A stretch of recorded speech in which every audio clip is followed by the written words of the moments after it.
Introducing to you first, fighting out of the blue corner, he weighed in at 65.4 kilograms and trains under Christopher Mazzali out of Mitsu Domo Martial Arts. Fighting out of Perth, Western Australia, with a one-fight amateur record. Ladies and gentlemen, please welcome to the cage, Blu Thein.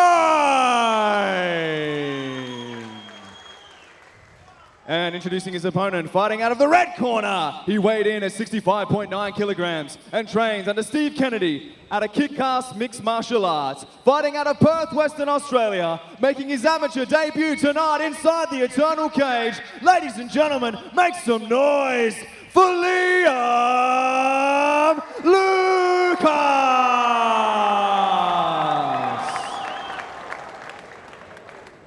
And when our action begins, our referee in charge, Matt Wynn. Irish whiskey.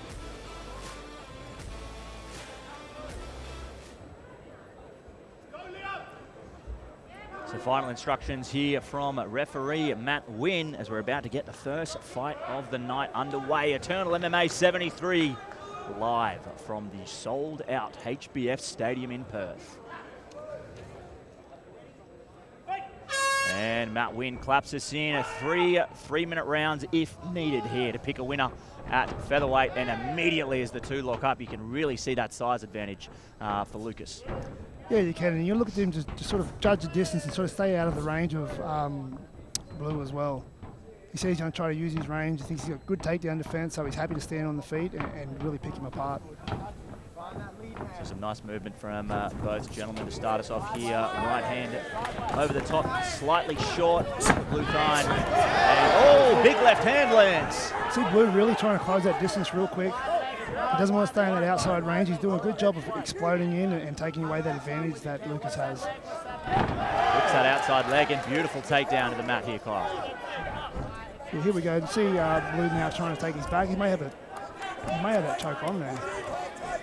Difficult to see. Hips not entirely on the back at this point, it looks as though. So great work using the cage to sort of protect that back a little bit there from Liam Lucas. Yeah, Lucas did a great job of getting his back to the cage and spin out. You see him get back to his feet now. So some early adversity on the side of Liam Lucas. The Blu Thein off to a flying start in what I believe is actually his second amateur bout. Might have been a typographical error on our notes there, Kyle, but as Blake Hollywood Richardson mentioned, the second time that Blu has entered the cage. Of course, this matchup is brought to you by proper number 12 Irish whiskey, as we see another great takedown.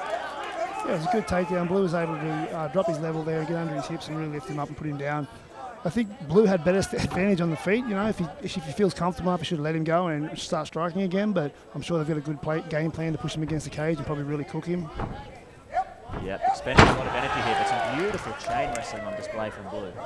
Yeah, and what also it's going to do is going to give Blu more chances on the feet if Lucas is worried about the takedowns. So the more he takes him down in this first round, the more hesitant he's going to be to strike in the second and third if they make it that far. And of course, as we mentioned on the walkout, Blu training out of Mitsu Domo, which is a gym that is really well known for their grappling. So perhaps no surprise that he is leading on that skill set here in the opening round. Yeah, Lucas is doing a great job every time of just getting back to the feet. Here the guys separate. Nice strike on the exit there. All right, so a bit of a pop from the crowd there as we see Liam Lucas land some hands, but straight back in on that body lock. And Blu now off to the back. We'll see if he can try and solidify his position here on the ground. Nice strikes from the back there. Loses position, but able to land some great strikes in the main. So the opening round of this one drawing to a close. 10 seconds remain as we hear the clapper in the background. You look for Blu to get one more takedown before the bell, just to assert a bit more dominance before the round's over. And round 2 of 3 here as our referee claps us in. There's Blu straight back to that takedown, straight back what was working for him in the first round. He's got a high single here, he needs to drop his level. Great job by Blu. Liam Lucas digging an underhook with that left hand there. Let's see if he can heist his way out of this. Yeah, being the taller fighter, he should be able to get that overhook each time and bring him back up to his level, but Blu just looked a little bit too strong in that position there. Some nice framing there from Lucas as he now finds some free space and lets go of a combination of his own. It seems like Blue's reading him quite well and able to counter-strike off his strikes as well. And he comes back with just a little bit more power each time, I think, Blue. Nice check of the outside low kick there from Blue. And I would like to see Liam Lucas continue to use that movement a little bit more. As we see there, a great example of why as soon as he stopped, he got clipped. But responds with a combination of his own. He's starting to see that jab work a little bit more for Lucas now. Starting to find his mark with it, and hopefully he can let go with the right hand right on the button, but he needs to keep setting it up. And not overreach. He is long and he's using that reach, but he's over-committing with his reach, and that's why Blue's able to take advantage and counter-strike so much. So remaining a little more on the bike at this point, and some better movement on display from Liam Lucas in this round. I do wonder if that was perhaps the instruction from his corner at the end of the first. My old wrestling coach, Ben Wall, used to always say that the first part of takedown defense is movement. Smart man. Looks like a nice double here. Lucas doing a good job there of getting an underhook and bringing him back up to his level. Ooh, nice right hand in the clinch there from Blue. You maybe see a bit of fatigue on Blue now. Beautiful straight punches there from Liam Lucas, and feeling the tide starting to turn here a little bit, Kyle.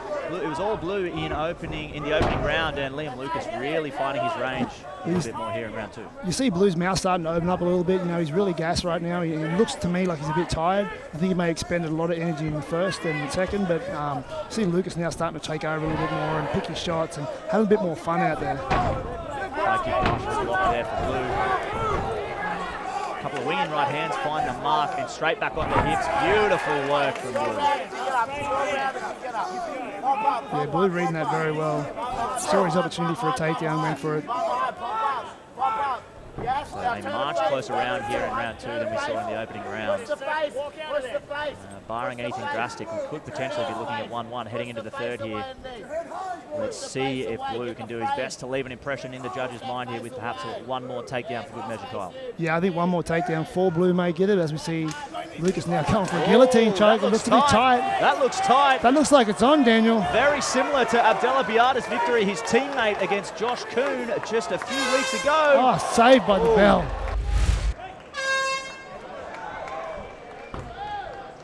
So the boys touch him up as we get underway for round number 3 and straight back on that jab. Beautiful work from Liam Lucas. Good timing under the right hand for Blue, but unable to finish that shot, and some big punches landed. Does look like the gas tank is perhaps a factor here, Kyle, for Blu Thein. Yeah, and that takedown defense then by Lucas would be big for his confidence right now as well. I'll give him just a little bit of confidence he needs now to just stay out of range, pick his shots a little bit more, be confident that he can defend these takedowns. Ooh, nice knee. Oh, big right hand lands from Blue.